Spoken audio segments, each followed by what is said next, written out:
The spoon in my coffee cup is vibrating. It's not a gentle, soothing hum like you'd get from a well-balanced washing machine on the spin cycle.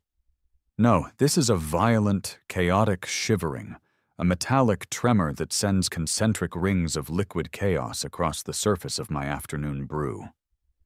The source of this seismic event, and the reason our golden retriever has been hiding in the bathtub for the last 45 minutes, is located directly below me. It's my 16-year-old son, Leo, and his band, Suburban Static. I'm currently in the living room, attempting to watch a fascinating documentary on the physics of deep-sea welding. Or rather, I'm watching the visuals of it while the audio track is being brutally supplanted by what can only be described as a herd of buffalo falling down a flight of metal stairs, but with a beat. My wife, Sarah, sits opposite me on the couch, a placid smile on her face. She's wearing a pair of industrial-grade noise-canceling headphones, sipping a glass of Chardonnay, and has achieved a state of domestic zen that I, a mere mortal, can only view with profound envy. She's a survivor. I'm still in the trenches. My house, a lovely two-story colonial in a subdivision where the height of rebellion is leaving your recycling bin out an extra day, is currently being tested to its structural limits. From my engineering perspective, the resonant frequency of the drywall is undergoing a stress test that would make a laboratory technician weep. I'm half expecting hairline fractures to appear in the ceiling by the time they get to the bridge of whatever anthem they're currently butchering. The song seems to consist of 3 power chords, a drum fill that sounds like someone throwing a toolbox into a running cement mixer, and lyrics that are entirely indecipherable, but are being delivered with the passionate intensity of a man being actively swarmed by hornets. This is the sound of youthful ambition, I tell myself. It's the sound of creativity, of artistic expression.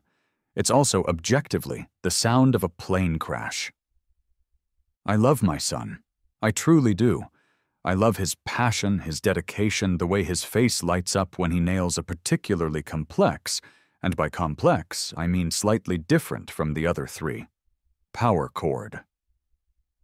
What I don't love is the fact that the fillings in my molars have begun to ache in sympathy with the bass drum.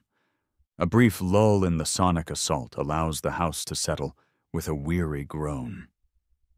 The dog peeks its head out from the bathroom.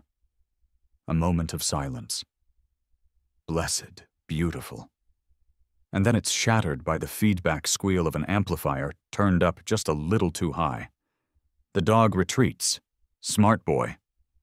Leo thunders up the stairs from the garage, a whirlwind of teenage sweat and triumphant energy.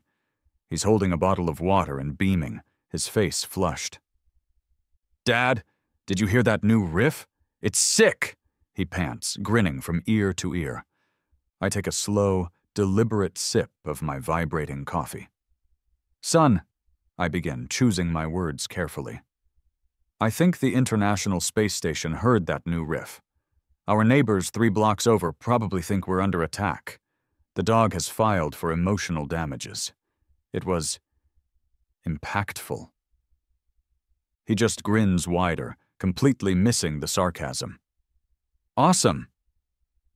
He chugs half the water bottle and disappears back into the cacophonous abyss below.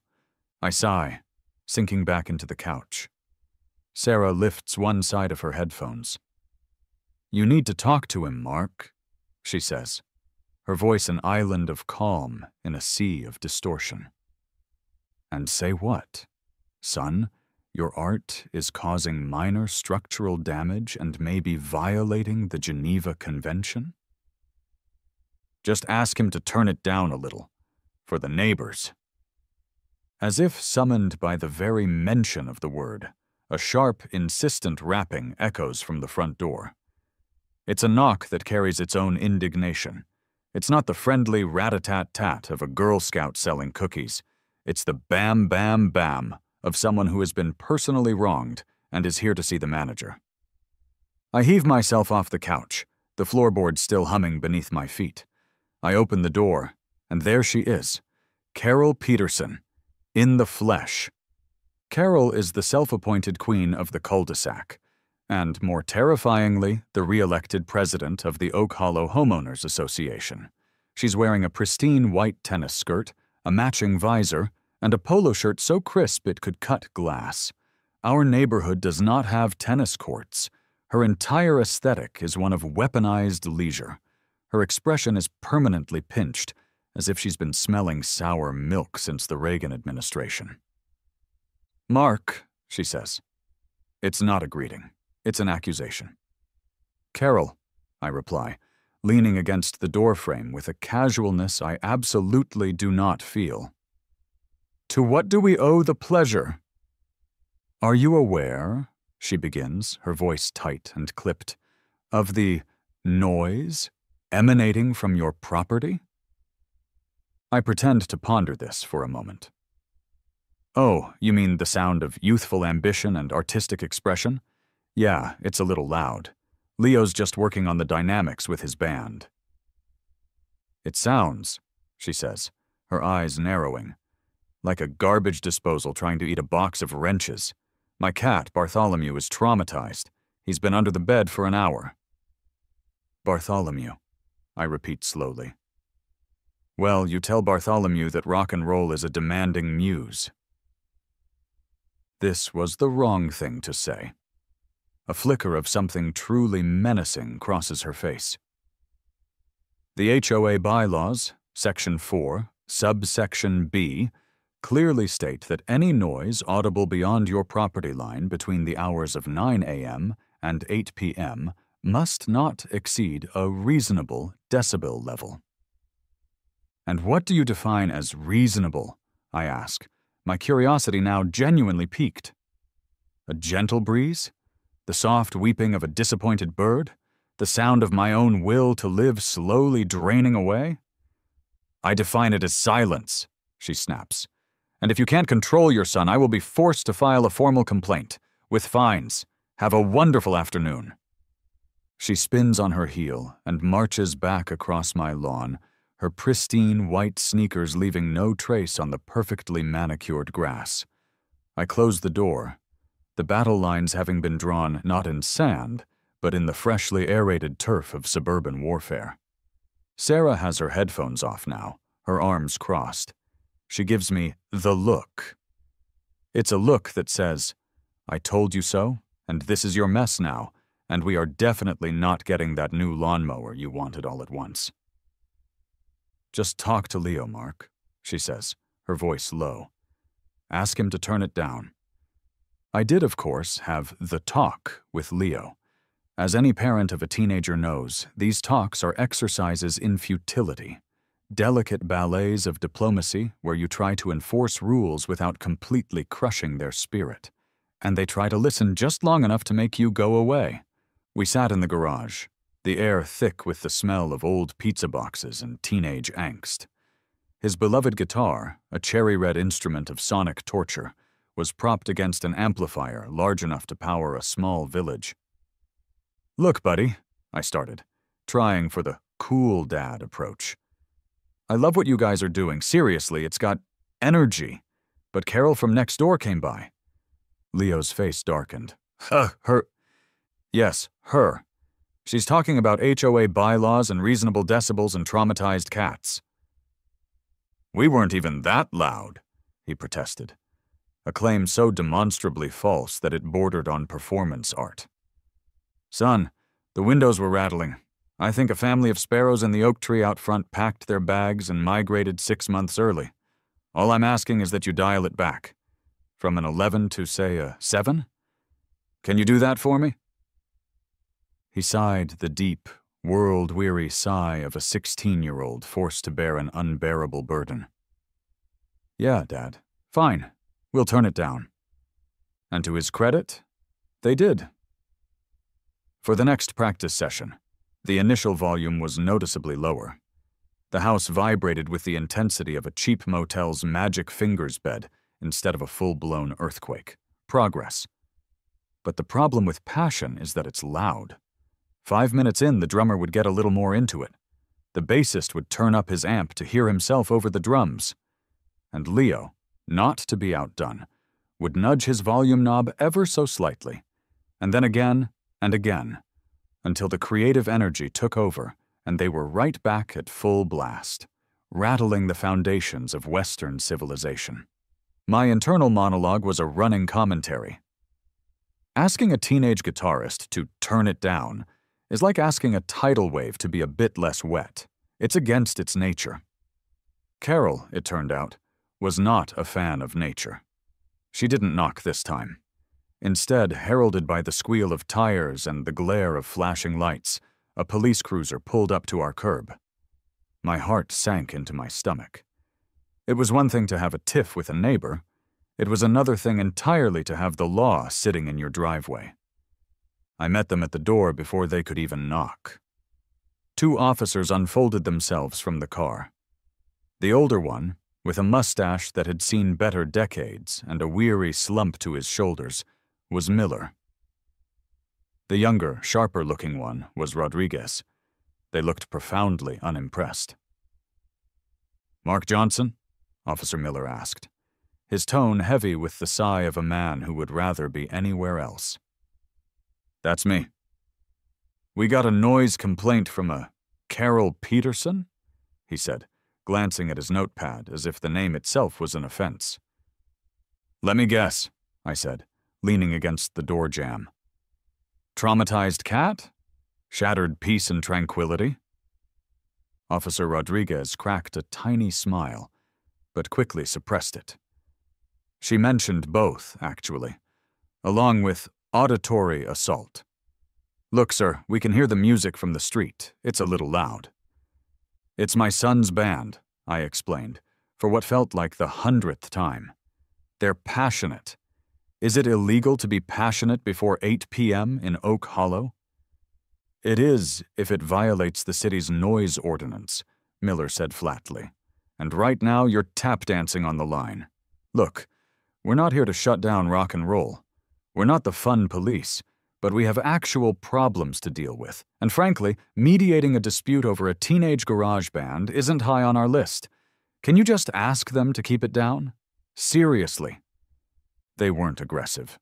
They were just tired. They'd seen this suburban battlefield 1,000 times. They issued a verbal warning, climbed back into their cruiser, and drove off, leaving me standing on my porch feeling like the neighborhood delinquent.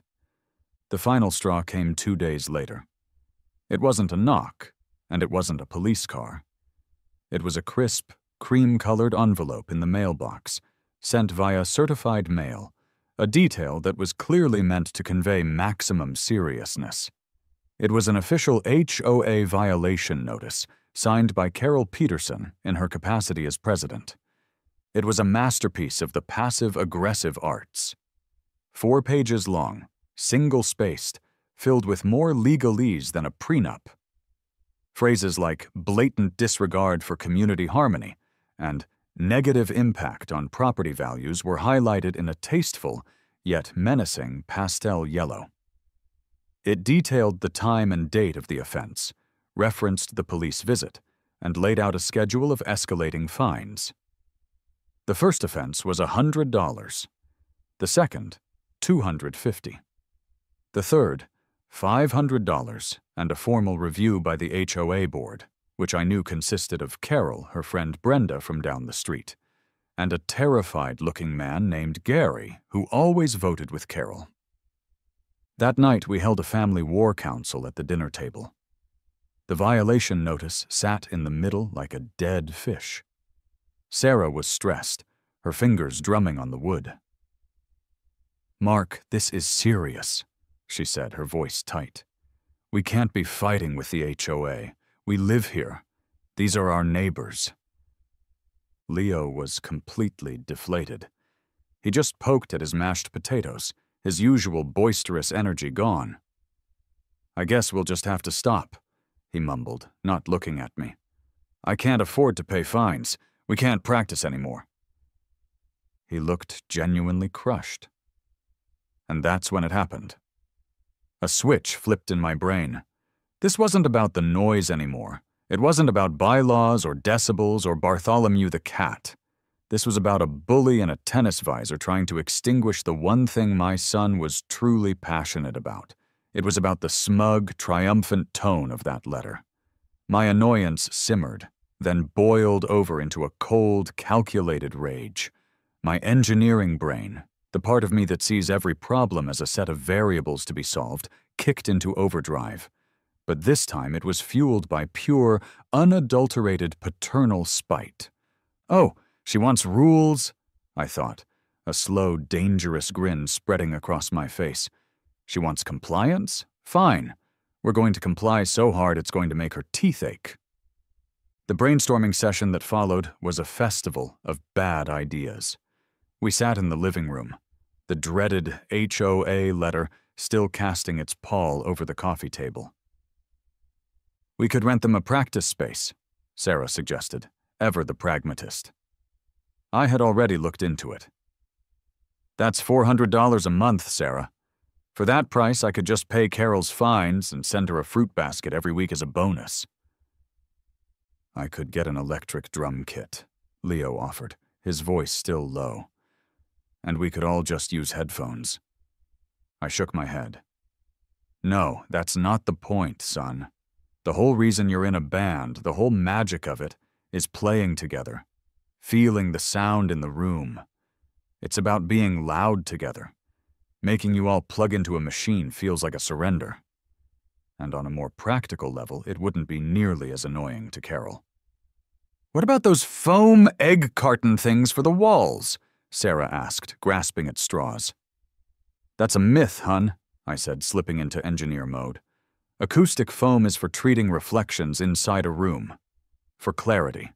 It does almost nothing for sound transmission out of the room. That's a common misconception. To stop sound, you need mass and dead airspace. You need to build a goddamn fortress. And with that, we hit a wall. Leo went to his room, dejected. Sarah started cleaning the kitchen with a little more force than was strictly necessary, a sure sign of her frustration. I was left on the couch, stewing in my own righteous indignation, flipping aimlessly through channels. I landed on some late-night music documentary. Some legendary band from the 70s recording an iconic album. There was B-roll footage of them in the studio. The drummer, a wild-haired maniac, was hammering away at his kit. The guitarist was leaning into his amplifier, lost in a solo. But the camera was on the other side of a huge pane of glass, filming the producer. He was calmly sipping a mug of coffee, talking to the sound engineer. He wasn't even flinching. On his side of the glass, it was perfectly, peacefully silent. I sat bolt upright. The window, the giant, thick, soundproof window between the control room and the live room. The idea didn't just arrive, it downloaded into my brain in a fully formed schematic. A plan so beautiful in its pettiness, so glorious in its over-engineering, that I almost laughed out loud. We didn't need to stop the sound. We needed to contain it perfectly. We would turn the garage into a soundproof box, a hermetically sealed vault of rock and roll, a human terrarium for teenage angst. But that wasn't the masterstroke. Anyone could soundproof a room. The key, the piece of beautiful, malicious poetry, was the window. We would replace the entire garage door with a massive, floor-to-ceiling, studio-grade observation window. Why? So they could still be seen. So they could put on a show. So Carol, from her pristine porch across the street, could watch them wail away in absolute, infuriating silence. We wouldn't just solve the problem. We would mount its head on a spike in the front yard as a warning to all other HOA tyrants. We would host silent concerts. I was buzzing, practically vibrating with the genius of it all. I bolted from the couch and ran upstairs. It was nearly 2 a.m. I shook Sarah awake. "I've got it," I whispered excitedly. "I've solved it. We're not going to hide them, we're going to put them on display." Sarah squinted at me, bleary-eyed and confused. "Mark, what are you talking about? Did you drink that old coffee?" I sat on the edge of the bed and laid out the entire insane plan, my words tumbling over each other. the room within a room construction, the floating floor to kill the vibrations, the double layers of drywall with green glue in between, and the pièce de résistance, the giant, silent window. She complained she could hear them, I said, my voice giddy with the thrill of the scheme. She never said a single thing about not being able to see them. We'll follow her stupid rule to the letter, to the decibel. Sarah stared at me for a full 10 seconds, the gears turning in her sleep-addled brain. She processed the engineering, the cost, the sheer unmitigated audacity of it all. "You've completely lost your mind," she said, but there was a hint of a smile playing on her lips. "You're going to build a human rock and roll aquarium in our garage. How much is that even going to cost?" I leaned in, a manic grin spreading across my face. "Who cares? It's about the principle of the thing." The next morning, armed with a fresh pot of coffee and an internet connection, I began my search for a co-conspirator, or as they're more formally known, a contractor. The initial calls were, to put it mildly, a disaster. It turns out that most residential contractors aren't prepared for requests born of suburban spite. My first call was to a company called Reliable Renovations. "Hi," I started. "I'm looking to do a project in my garage. I want to replace the main garage door with a large, fixed, soundproof window, and then build a decoupled room inside for sound isolation." There was a long pause on the other end of the line. "You want to replace your garage door with a window?"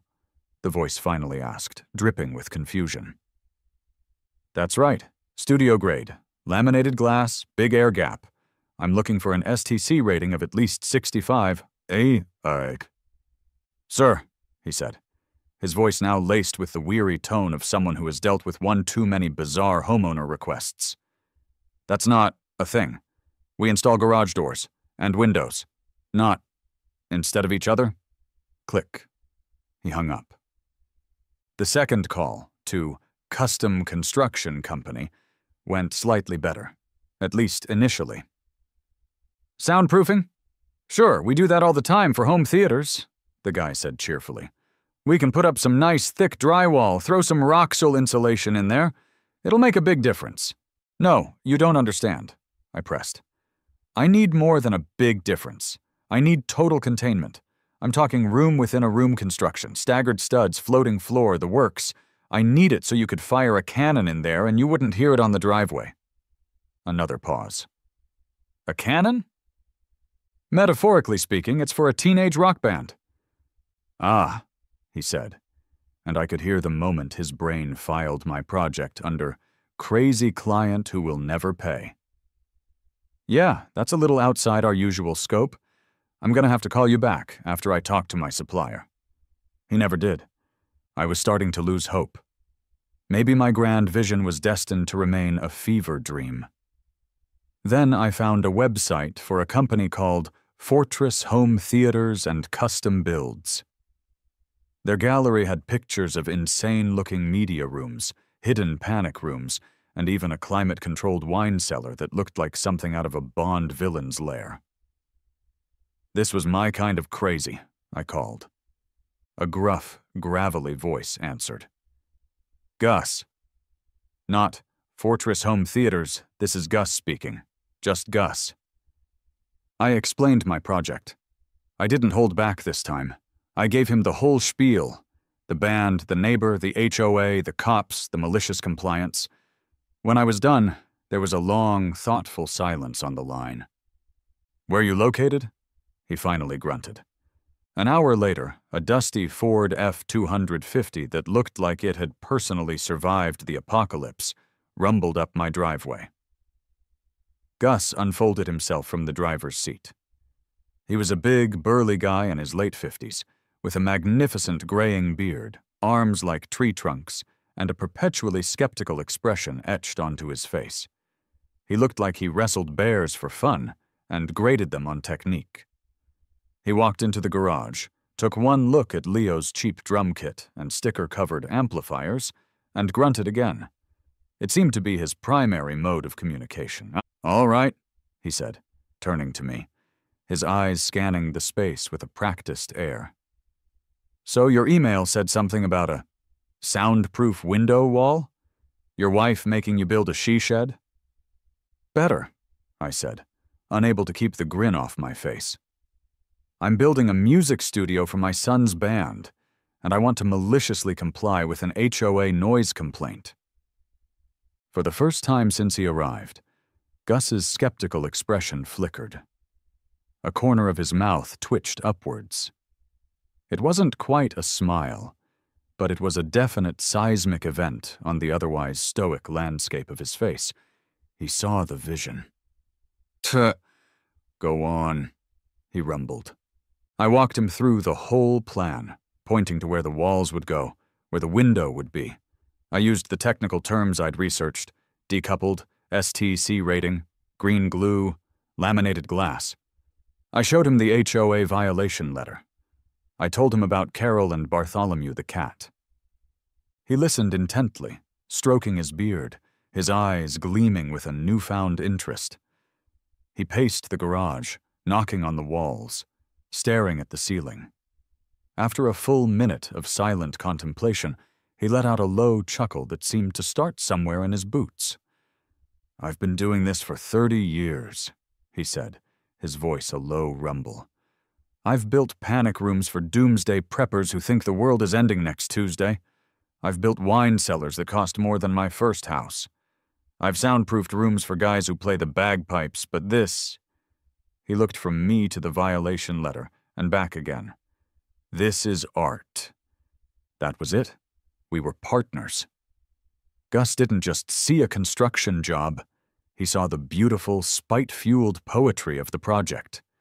He started getting excited, his grunts replaced by a torrent of technical suggestions. "We can't just put up new walls," he declared.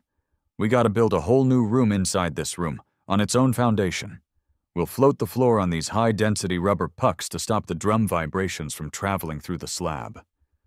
We'll build the inner walls with a 2-inch air gap from the outer walls.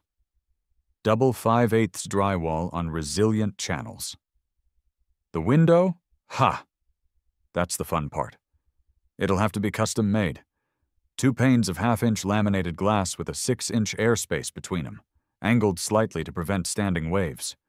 We'll have to crane it in. It'll weigh 1/2 a ton. He was in his element. He sketched a rough design on a notepad he pulled from his truck. It was beautiful. It was terrifying. It was perfect. Then came the quote. He scribbled down numbers, did some quick math, and handed me the paper. The final figure was, to put it mildly, astronomical. It was new, mid-sized sedan money. I stared at the number. My logical brain screamed at me. "This is insane! You could send the band to a tropical island to practice for a year for this kind of money." But then I looked at the HOA letter in my other hand. I pictured Carol's smug, triumphant face. I pictured my son, defeated, putting his guitar away for good. I took a deep breath. "When can you start?" Gus broke into a full-blown grin. "First, we gotta pull permits. City planning is gonna love this one. Reason for construction, spite. This is gonna be fun." The trip to the city planning department was a comedic adventure in its own right. I had to explain, with a straight face, to a deeply confused and bespectacled clerk named Brenda why I was voluntarily removing a functional garage door and replacing it with a 10-foot-wide, non-opening window. "So, you won't be able to park your cars in there anymore?" she asked, peering at Gus's blueprints. "Correct," I said. "It's being repurposed as a music appreciation space." "For looking at music?" "And listening to it," Gus chimed in, very, very quietly, from the outside. Brenda just stamped the papers, too baffled to argue. I made 3 color copies of that permit, one for Gus, one for me, and one to be laminated and displayed prominently in my front window, facing Carol's house like a declaration of war. The day the project began, our quiet cul-de-sac was transformed into an active construction zone. It started with the arrival of a massive flatbed truck at 7:30 a.m., carrying a portable dumpster the size of a small whale. Gus's crew, a team of 3 grizzled professionals named Sal, Manny, and Fitz, descended like a well-oiled machine. They moved with a purpose that was both terrifying and magnificent. The demolition of the old garage door was the opening salvo. Sal, a man who communicated primarily through grunts and the expressive use of a sledgehammer, began the process. The noise was immense, a deafening crescendo of screeching metal and splintering wood that was, ironically, far louder than suburban static had ever been. I made a point of bringing a fresh mug of coffee out to the front porch, settling into a lawn chair to supervise. I waved cheerily to Carol as she peeked through her blinds, her face a mask of pure, unadulterated fury. This was the overture to my symphony of spite. It took her less than 15 minutes to march across the street, a clipboard clutched in her hand like a holy text. "What is the meaning of this?" she demanded, her voice rising to be heard over the angle grinder Manny was using on the door tracks. "You can't just do major construction. This requires an architectural review. You need HOA approval." I took a slow sip of coffee and smiled my most serene, infuriating smile. "Oh, this isn't a modification, Carol," I said, projecting my voice calmly. "It's a repair.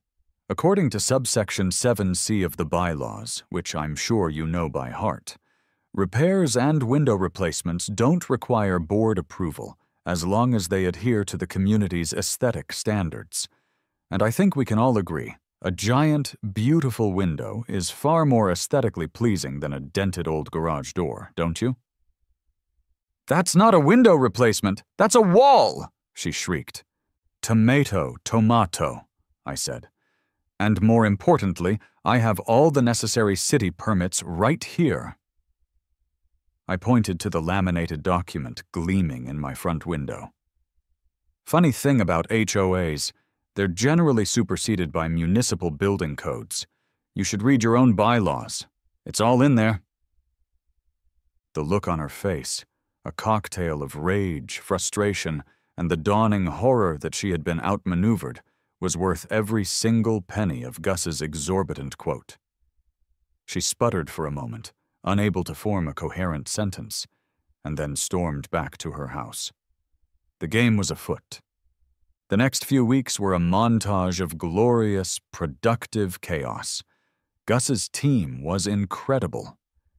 They framed out the inner room first, a complex skeleton of staggered 2x4s that ensured no direct connection between the inner and outer walls. Trucks arrived daily, delivering massive sheets of specialized, high-density drywall and pallets of sound-dampening insulation. The garage, once a simple box for cars and lawnmowers, was transforming into a high-tech cocoon. The neighborhood was buzzing. Neighbors I hadn't spoken to in years would find excuses to walk by, slowing down to stare at the bizarre construction. "Hey, Mark, what you building there?" they'd ask. "A music appreciation space," I'd reply with a straight face. "For appreciating music." Silently. Most would just nod slowly and back away, unsure if I was joking. Of course, the constant noise of saws, drills, and nail guns prompted another call from Carol. One afternoon, the familiar sight of Miller and Rodriguez's cruiser rolling up my driveway brought a smile to my face. This time I met them with a box of donuts. "Officers," I said cheerfully, "good to see you again. Glazed or jelly-filled?" Miller sighed, but took a glazed one. "Sir, what in the Sam Hill is going on here?" he asked, gesturing at the half-finished structure in my garage. "Just some home improvements, officer," I explained, taking a bite of a Boston cream. "You know, soundproofing. To make sure we're in full compliance with the city's noise ordinance. You guys gave me a warning and I took it very seriously. I want to be a good neighbor." I walked them over and showed them the permits again.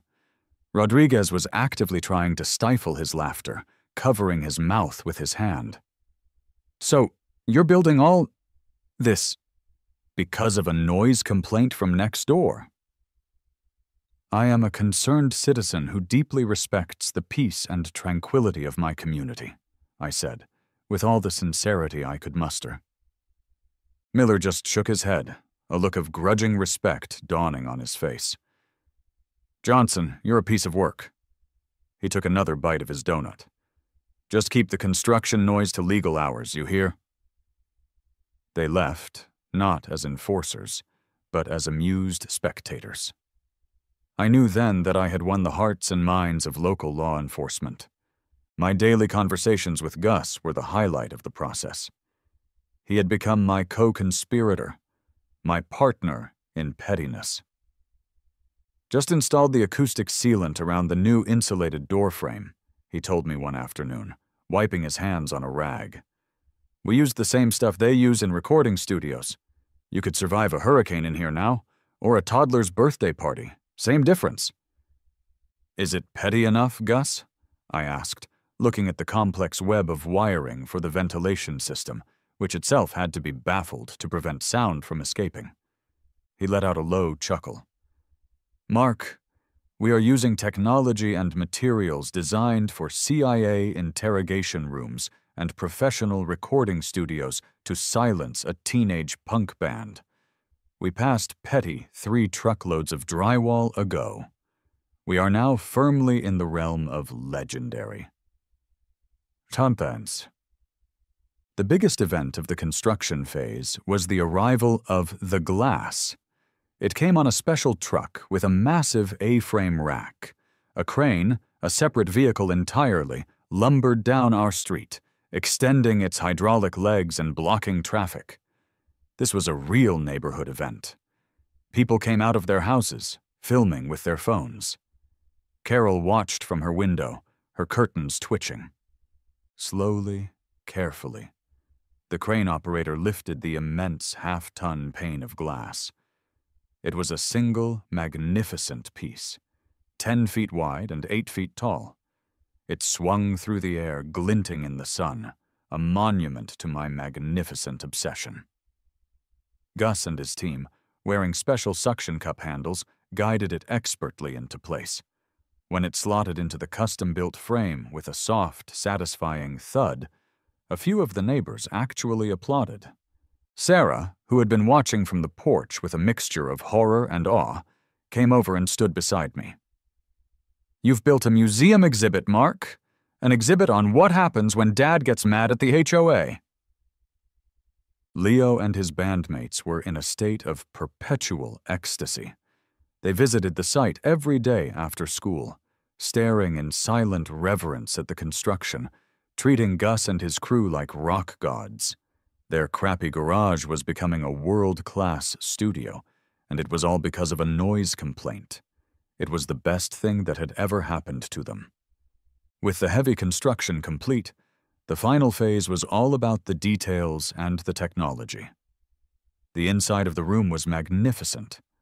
Gus had installed professional-grade acoustic panels on the walls and a thick, dark carpet on the floating floor.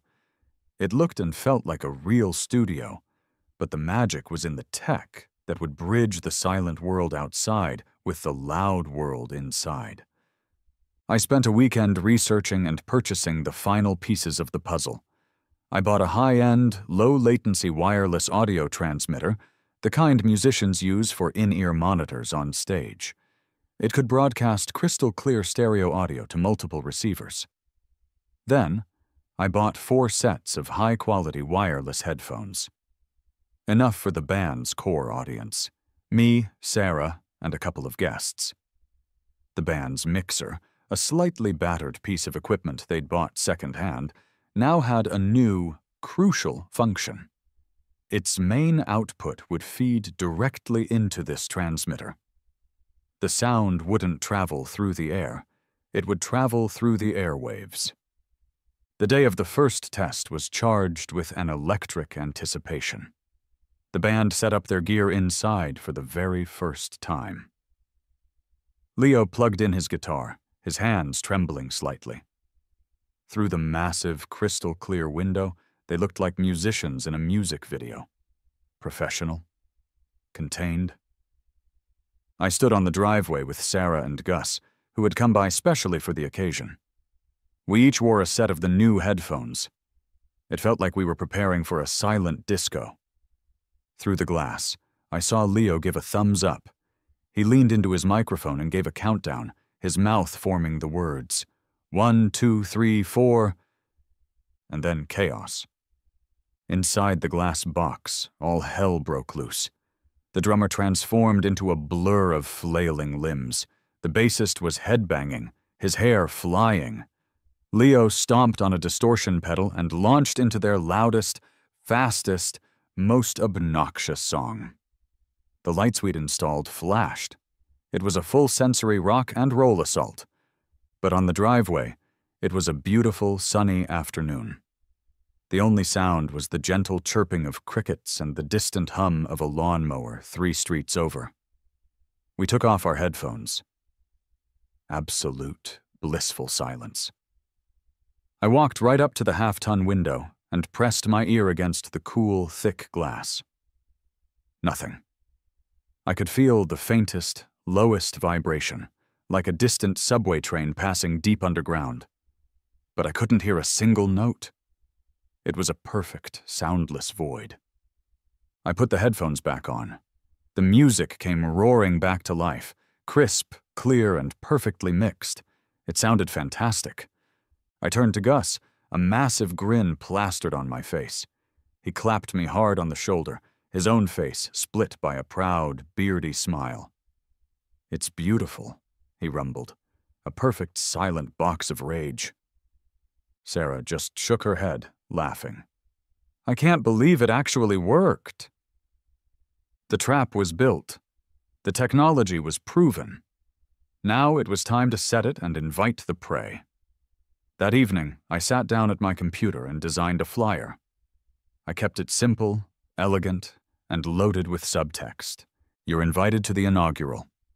Suburban Static, a silent concert, this Saturday at 7 p.m., the Johnson Residence Driveway, 124 Oak Hollow Lane. Headphones will be provided. Come enjoy the show without the noise. I printed 100 copies on nice, thick cardstock. The next afternoon, I gave the stack to Leo and his bandmates. Your mission, should you choose to accept it, I said dramatically, is to deliver these to every single house in the neighborhood. Their eyes went wide. They weren't just practicing anymore. They were promoting their first real gig. I saved one flyer for myself. As dusk settled, I walked across the street, the crisp paper in my hand. With a sense of profound satisfaction, I used a piece of clear tape to affix the invitation directly to the center of Carol Peterson's front door. The gauntlet had been thrown. Saturday evening arrived with the kind of perfect, late summer weather that feels scripted. The air was warm, the sky was a deepening shade of purple, and a gentle breeze rustled the leaves of the oak trees lining our street. My driveway, however, looked less like a typical suburban entryway and more like the world's most polite and well-organized music festival. I'd set up a dozen lawn chairs facing the magnificent glass wall of the garage as if it were the main stage at Lollapalooza. A large cooler was filled with ice, sodas, and bottles of water. Beside it, on a small folding table, lay 24 sets of wireless headphones, all charged and ready to go. The garage itself was lit from within by a few colored stage lights I'd bought online, casting the band's equipment in dramatic hues of red and blue. It looked epic.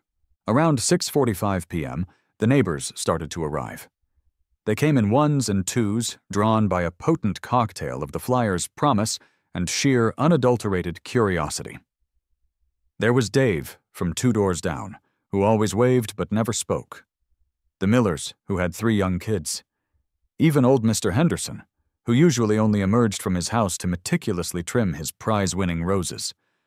I stood at the end of the driveway, playing the role of host and audio technician.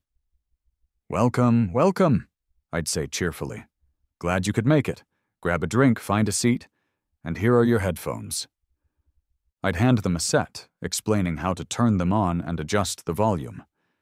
The looks on their faces were priceless, a universal expression of bemused confusion. They were all good sports about it, strapping on the headphones and looking around at their similarly equipped neighbors with awkward smiles. At 7 p.m. sharp, the show began. The lights inside the garage dimmed for a moment, then came back up. Suburban Static emerged from the side door, taking their places behind their instruments. They looked like bona fide rock stars in their soundproof cage. Leo, front and center, gave a small wave to the assembled crowd of 20 or so people sitting in lawn chairs on his driveway. He leaned into the microphone. We couldn't hear a thing, but through the glass, we saw his mouth form the words, "Hello, Oak Hollow, we're Suburban Static." Then he looked at his bandmates and mouthed the classic, 1, 2, 3, 4. The transformation was instantaneous and utterly surreal. Behind the glass, a tempest of rock and roll was unleashed. Leo was a blur of motion, headbanging as he thrashed at his guitar. The drummer's arms were a whirlwind, cymbals crashing silently.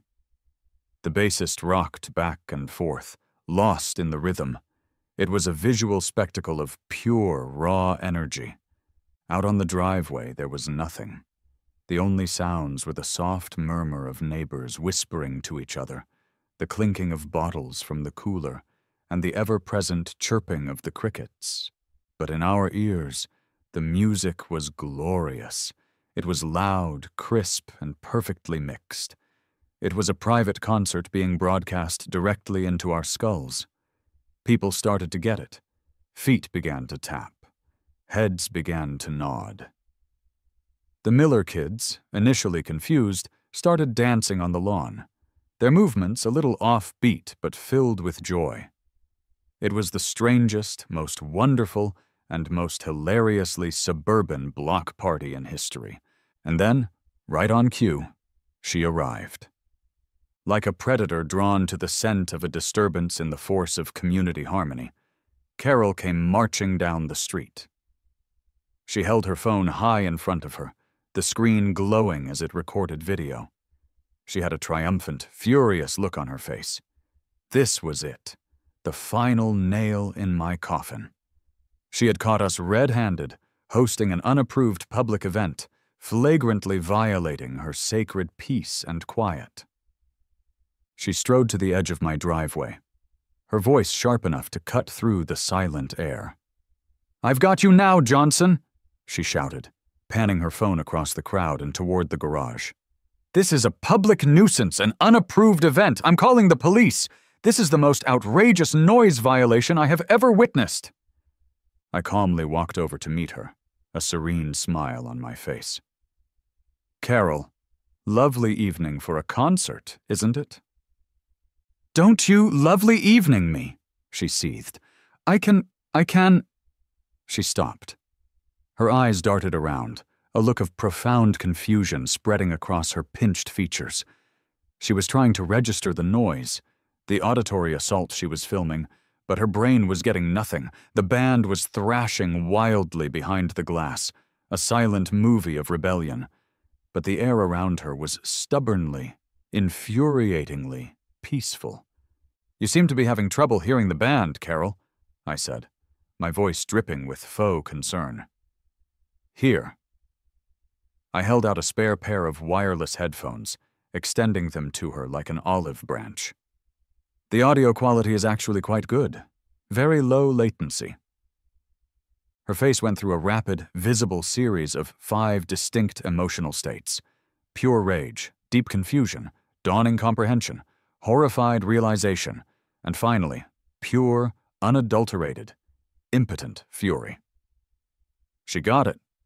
She finally understood the sheer, magnificent scale of what I had done.